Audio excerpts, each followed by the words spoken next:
Assalamualaikum warahmatullahi wabarakatuh. Perkenalkan, nama saya Nur Firdawiana Ridawati, NIM 20143111001 dari kelas D Malam. Di sini saya akan mempresentasikan mengenai how to success in financial market. Bismillahirrahmanirrahim. Quotes of the day. Pikiran manusia itu seperti parasut yang hanya bekerja dan berkembang jika terbuka. Materi kali ini akan membahas mengenai how to success in financial markets. Bagaimana telah kita pahami bahwa untuk meraih sukses dibutuhkan mindset yang tepat dan kemampuan atau keterampilan yang sesuai di samping strategi yang jitu. Untuk itu kita bahas materi ini secara menyeluruh dari fundamental hingga tips dan triknya.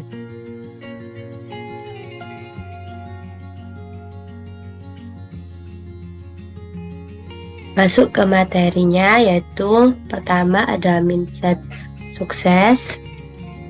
Mindset sukses. Mindset adalah pola pikir, yaitu cara kita memandang berbagai hal atau permasalahan. Mindset sukses adalah pola pikir yang bisa membawa kita menggapai sukses. Mindset kita dipengaruhi oleh banyak hal, seperti karakter bawaan kita dan beragam pengalaman yang pernah kita lalui selama ini. Nah, ukuran karakter. Yang pertama ada intelligence questions atau IQ. IQ adalah ukuran penalaran keilmuan, meliputi akademis dan pendidikan. Yang kedua ada emotional quotients atau EQ. EQ sama dengan ukuran emosional, meliputi pemimpin, pendidik, politikus. Yang ketiga ada spiritual quotients atau SQ, adalah ukuran ketaatan, ketekunan, meliputi pemuka agama, pegiat sosial. Yang keempat ada financial quotients atau FQ. FQ sama dengan ukuran tata kelola keuangan, meliputi pembisnis atau pengusaha dan pedagang. Selanjutnya, untuk ukuran mindset, untuk ukuran karakter kita dalam rentan skor antara 1 sampai 100, di mana 1 adalah terendah dan 100 adalah tertinggi, maka skor saya adalah IQ-nya 65, EQ 60, SQ 65, FQ-nya 40. Berapakah skor Anda? Itu skor saya tadi. Untuk mindset FQ, yaitu yang pertama ada aset dan beban. Aset adalah di mana segala sesuatu yang memasukkan uang ke dompet Anda. Nah, kalau beban adalah segala sesuatu yang mengambil uang dari dompet Anda. Nah, aset itu sama dengan passive income. Aset juga bisa diwariskan. Selanjutnya, aset dan beban.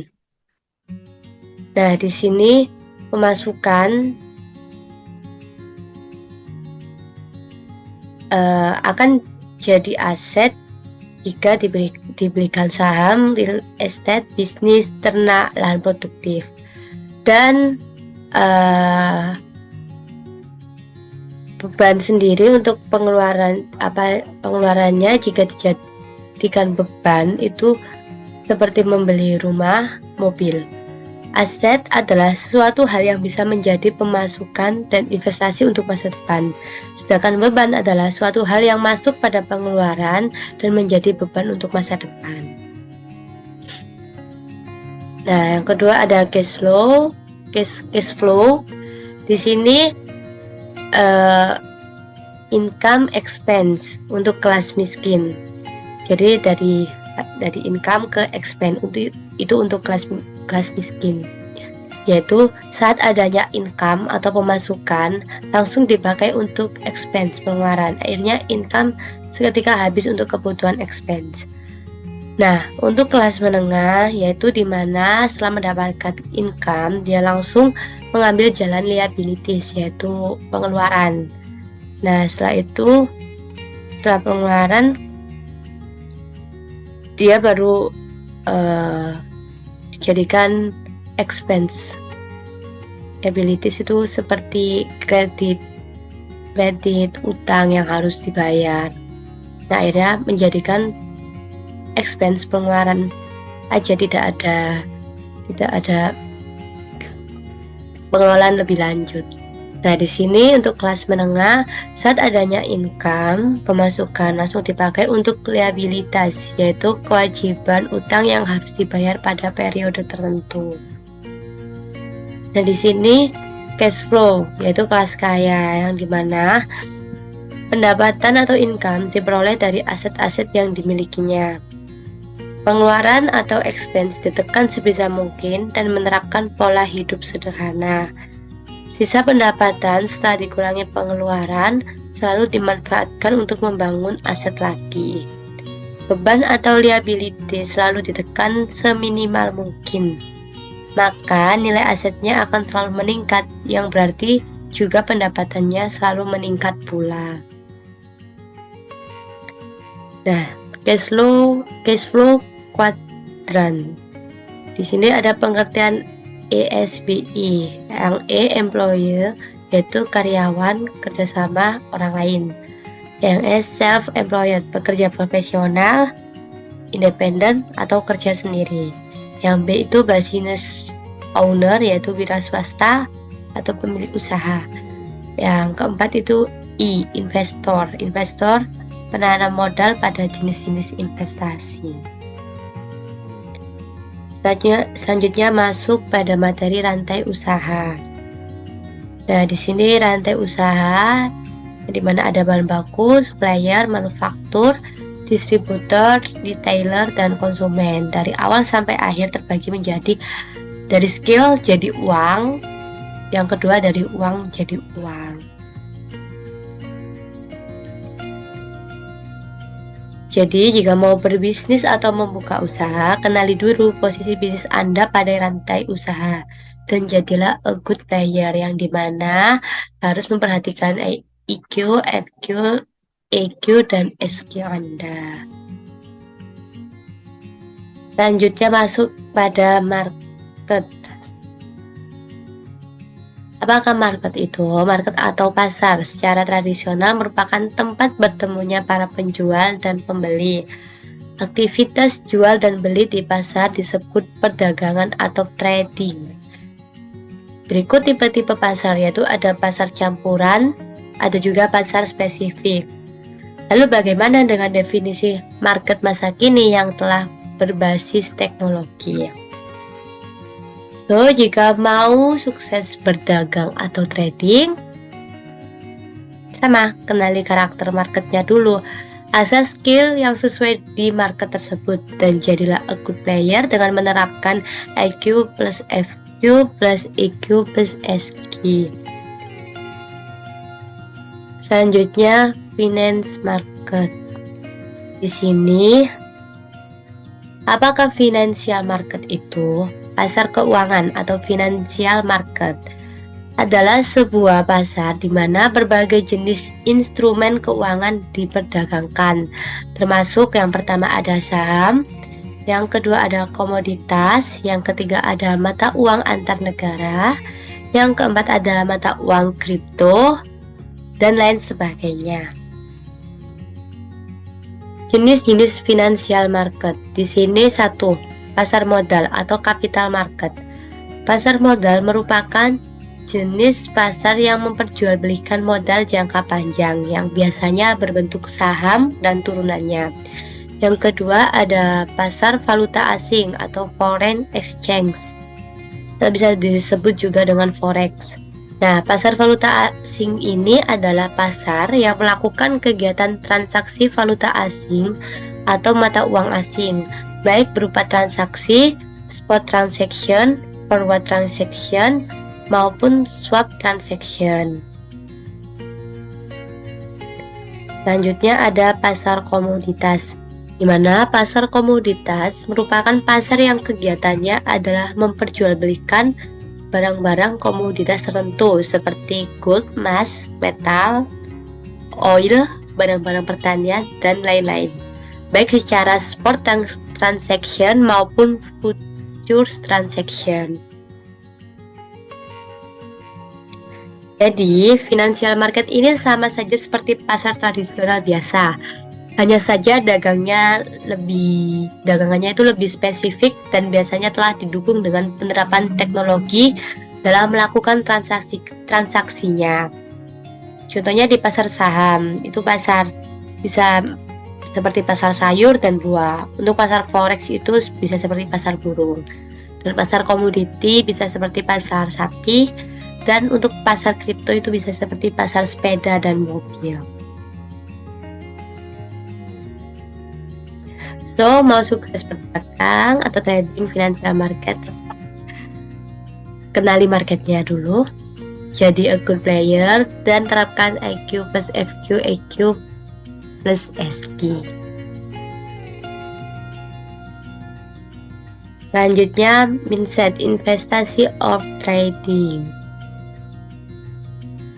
Nah, investasi atau trading.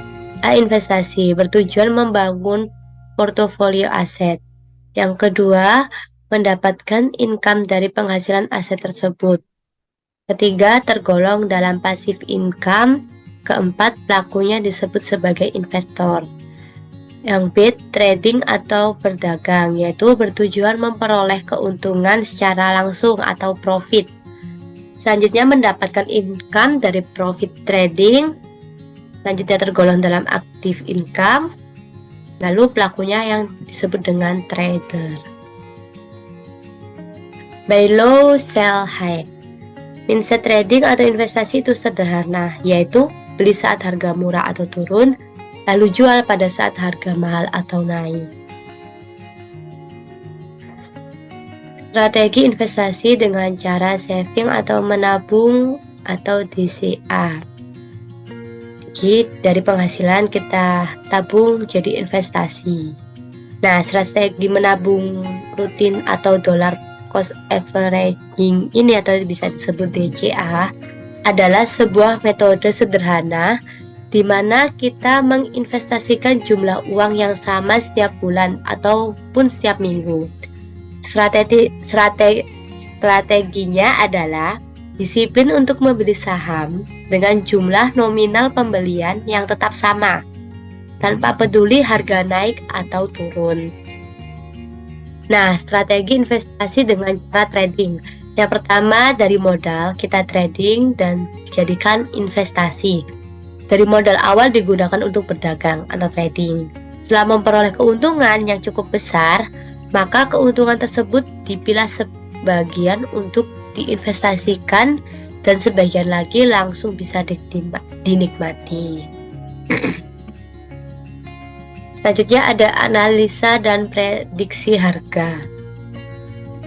Metode analisis dan prediksi. Yang pertama ada value analysis atau fundamental analysis. Yang kedua ada technical analysis atau chartis. Yang ketiga ada volume analisis atau bandarmologi. Nah, di sini tipenya ada tipe, ada saham, ada analisis dan prediksi, ada target profit. Nah, di sini ada investor. Blue chips LQ45 dengan analisis dan prediksinya value analysis, target profitnya tahunan atau semesteran. Nah, untuk tipe position trader, sahamnya itu harganya lebih dari rupiah 300 per lembar.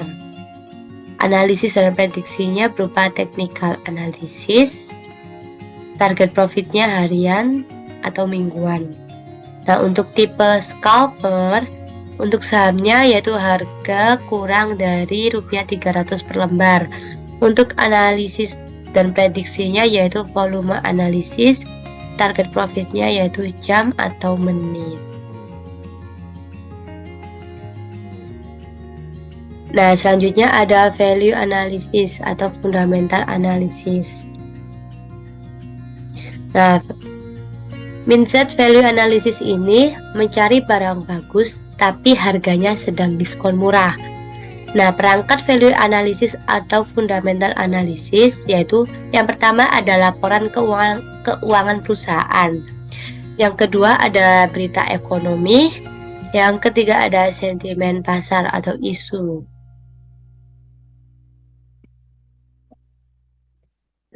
Value investing. Price is what you pay, value is what you get. Value investing merupakan metode untuk membeli saham di bawah harga wajarnya atau under value, untuk kemudian dijual dengan harga wajarnya yaitu fair value. Prinsip terpenting yang wajib dipegang seorang value investor adalah hanya membeli saham yang kinerjanya bagus dan dijual murah, artinya berada di bawah nilai intrinsiknya. Tokohnya yaitu dunia Warren Buffett, kalau di Indonesia itu Lo Keng Hong. Toolsnya idtradingview.com, untuk HTTP-nya yaitu https financepanensaham.com. Untuk laporan keuangan perusahaan emiten saham diwajibkan merilis laporan keuangannya secara berkala, kuartal atau tahunan. Dari laporan keuangan tersebut bisa dilakukan analisis fundamental dengan mencermati beberapa poin utama yang berpengaruh terhadap nilai saham ke depannya. Contoh acuan analisis fundamental yaitu yang pertama ada emiten atau perusahaan dengan modal bisnis yang jelas. Yang kedua, memiliki kapitalisasi pasar atau market cap lebih dari rupiah 500 miliar. Perusahaan terus meningkat laba atau sahamnya, tidak memiliki utang terlalu banyak yaitu memiliki rasio DER atau debt equity ratio kurang dari 1. Laba per saham yang dihasilkan perusahaan atau EPS-nya semakin tinggi semakin baik. Rata-rata price earning ratio atau PER-nya setiap tahun tidak jauh berbeda. Perusahaan yang memiliki ROA dan ROE tinggi bakal menjanjikan tingkat keuntungan yang juga tinggi, rutin membagikan dividen. Nah, di sini ada contoh rasio finansial. Selanjutnya, berita ekonomi. Jika berita tersebut positif, maka diharapkan mempengaruhi harga saham naik dan sebaliknya. Nah, di sini sudah ada contoh berita ekonomi yang positif. Nah, di sini PTBP catatkan pertumbuhan laba bersih 207,46% hingga September 2021. Selanjutnya, sentimen atau isu. Berita-berita yang tidak terkait langsung dengan ekonomi maupun perusahaan pemilik saham, namun bisa mempengaruhi harga saham naik atau turun. Mereka berasal dari berbagai kalangan, mulai praktisi, akademisi, hingga para aktris. Mereka disebut influencer saham karena memanfaatkan media sosial untuk menggalang pembelian atau penjualan suatu saham yang berakibat harga saham tersebut naik atau turun. Contohnya Ustadz Yusuf Mansur yang viral dengan Mansurmologinya. Nah, di sini ada postingan dari Ustadz Yusuf Mansur. Selanjutnya, technical analysis. Technical analysis atau TA, technical analysis adalah metode untuk memprediksi harga. Dikenal pula sebagai metode chart is karena mengandalkan chart sebagai media analisisnya. Chart yaitu grafik harga, yaitu cara menampilkan perubahan harga dari waktu ke waktu, atau bisa disebut data historis. Macam-macam chart yaitu ada line chart, bar chart, dan candlesticks.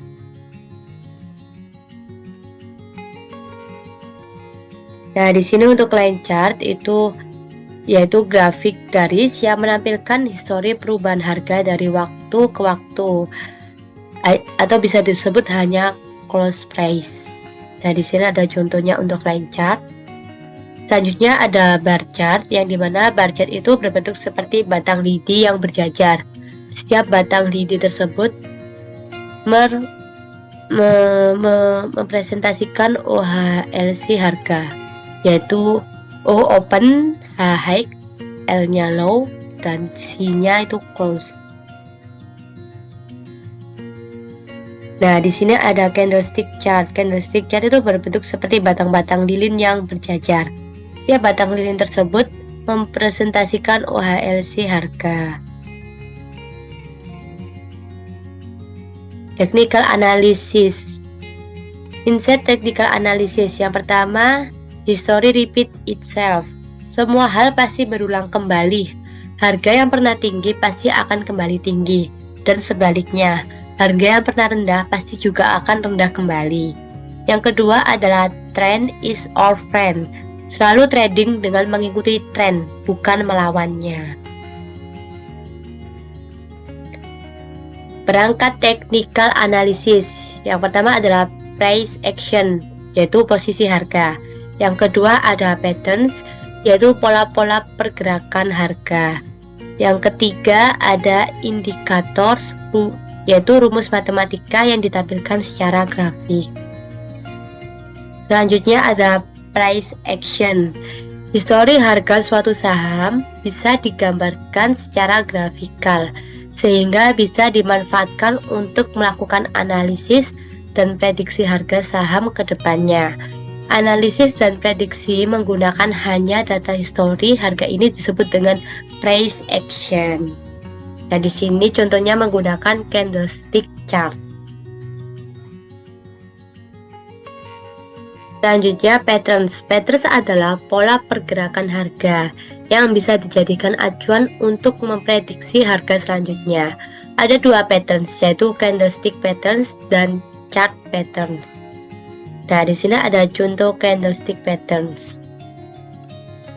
Ada bullish engulfing, morning star, bullish pin bar, bullish harami, bearish engulfing, evening star, bearish pin bar, bearish harami.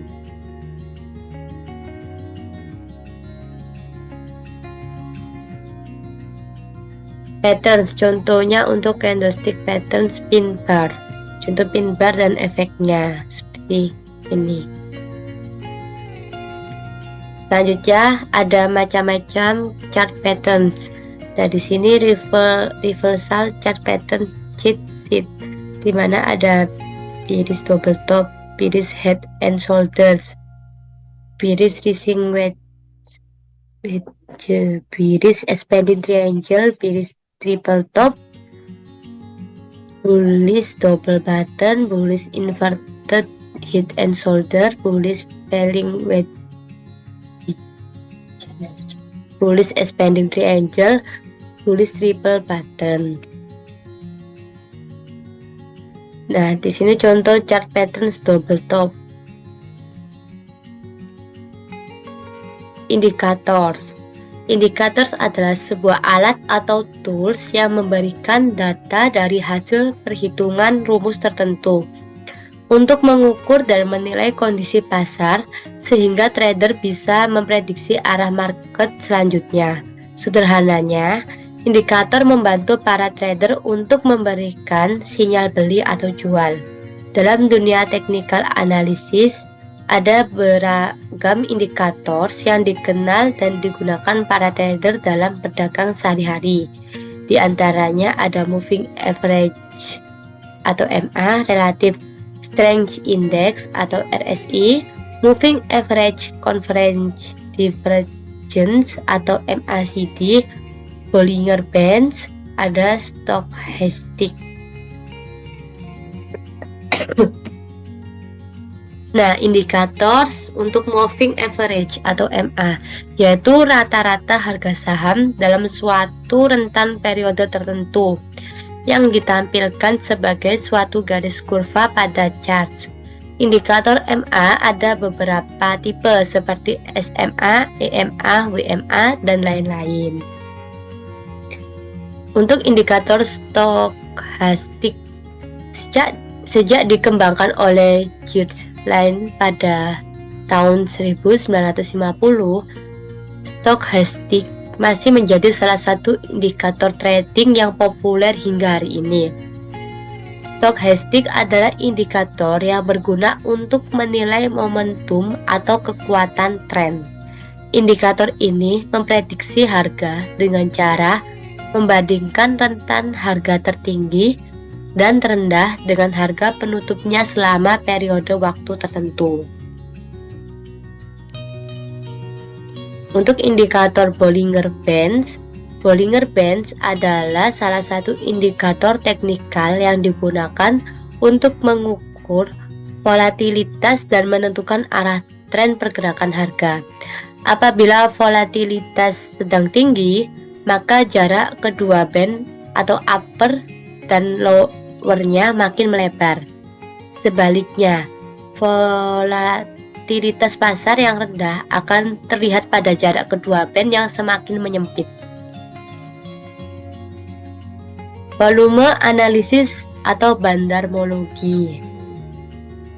Nah, di sini mindset volume analisis atau bandarmologi yaitu bandar jangan dilawan, dicopet saja. Perangkat volume analisis yaitu yang pertama ada order book, yaitu harga, volume, dan frekuensi. Yang kedua ada likuiditas. Yang ketiga ada volatilitas. Volume analisis atau bandarmologi hanya berlaku pada market saham dan cryptocurrency dan tidak berlaku pada market forex ataupun gold. Order book atau disebut juga dengan price book berfungsi untuk menampilkan informasi penawaran saat ini. Order book berisi harga bid, harga offer, jumlah antrian bid, jumlah antrian offer, hingga jumlah order yang dipasang. Tujuan membaca order book adalah untuk mencari harga terbaik. Likuiditas. Saham liquid akan memudahkan kita menjual dan membeli saham tersebut. Sebaliknya, saham yang tidak liquid sulit dijual lagi. Volatilitas atau volatility adalah ukuran tingkat fluktuasi harga saham. Volatilitas selalu menjadi teman bagi trader karena volatilitas yang tinggi sama dengan peluang keuntungan yang semakin besar. Selanjutnya, bagaimana berinvestasi dengan cerdas? Nah, investasi cerdas adalah cerdas berarti paham dan terampil, yaitu memahami market, jenis saham, karakteristik saham, dan lain-lain. Yang kedua, memahami analisis yang sesuai dengan market dan gaya tradingnya. Yang ketiga, tidak tertipu oleh money game dan investasi bodong dan sejenisnya. Money game. Selanjutnya, investasi cerdas adalah cerdas berarti memanfaatkan kecerdasan buatan, yaitu disebut dengan algorithmic trading, robot trading, atau expert advisor atau EA. Bisa diterapkan untuk trading semi otomatis ataupun full otomatis. Membutuhkan skill programming meskipun hanya level basic saja. Mengapa trading menggunakan robot? Prinsip 3M yang paling menentukan adalah mindset, psikologi tradernya. Psikologi berarti tentang FEAR dan greed, ketakutan atau serakah. Sebelumnya mohon maaf karena di tempat saya ini ada azan, jadi saya pause dulu.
Saya lanjutkan, mengapa trading menggunakan robot?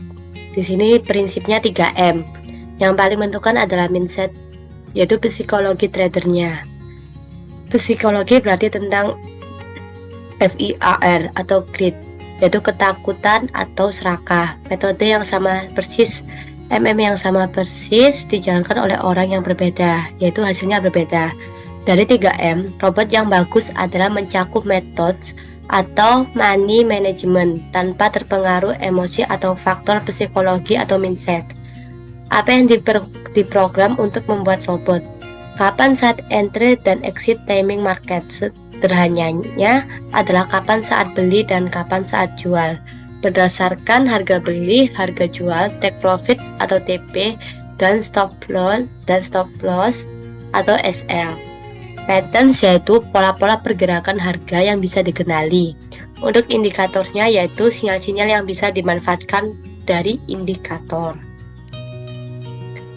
Nah, di sini ada contoh analisator dan screener saham menggunakan bahasa PenScript yaitu TradingView. Nah, seperti ini. Nah, di sini saham analisator dan robot Auto Trader atau EA menggunakan bahasa CSEP pada IDE MQL5. Selanjutnya, saham analisator atau screener menggunakan Python programming. Nah, di sini seperti ini. Selanjutnya yaitu Forex atau Gold, yaitu robot trader atau EA auto trading nonstop di VPS menggunakan bahasa CSEP pada IDE MT4.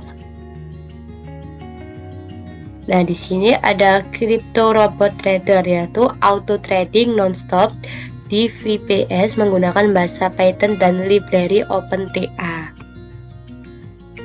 Disclaimer, robot dan sejenisnya bukanlah alat untuk cara cepat jadi kaya raya. Robot hanya berjalan berdasarkan algoritma atau pola pikir si pembuat robot. Robot sehebat apapun pasti pernah loss. Robot harus selalu diuji coba secara berkala dan rutin. dan bila perlu dimodifikasi agar selalu sesuai dengan market yang up to date. Percayalah hanya pada robot buatan sendiri. Nah, investasi cerdas adalah programming for your life. Maksud dari programming for your life adalah dalam hal ini manfaat skill programming Anda untuk memudahkan Anda dalam trading maupun berinvestasi. Nah, selanjutnya konklusi. Konklusi financial markets adalah sarana atau media untuk berbisnis atau investasi maupun trading. Bisa menjadi kaya dengannya, tapi bukan cara cepat kaya. Untuk bisa sukses di suatu market, kenali marketnya, karakter marketnya, aturan mainnya, para pemainnya, dan strategi permainannya. Lalu berlatihlah dan bertumbuh kembanglah dengan normal, bukan secara instan. Apa yang telah disampaikan ini hanyalah pembuka bagi langkah kita selanjutnya. Masih dibutuhkan belajar lebih dalam, latihan menerapkan metode-metode yang dipelajari dan pengalaman yang membutuhkan waktu atau sering disebut dengan jam terbang. Nah, itu tadi materi yang terakhir. Nah, bisa dipahami kalau itu tadi ada investasi cerdas itu dengan menerapkan banyak sekali yang harus diterapkan tadi ya. Jadi dari saya akhiri. Mohon maaf jika ada salah kata dan perbuatan dalam video saya kali ini. Saya mohon maaf. Saya akhiri. Wassalamualaikum warahmatullahi wabarakatuh.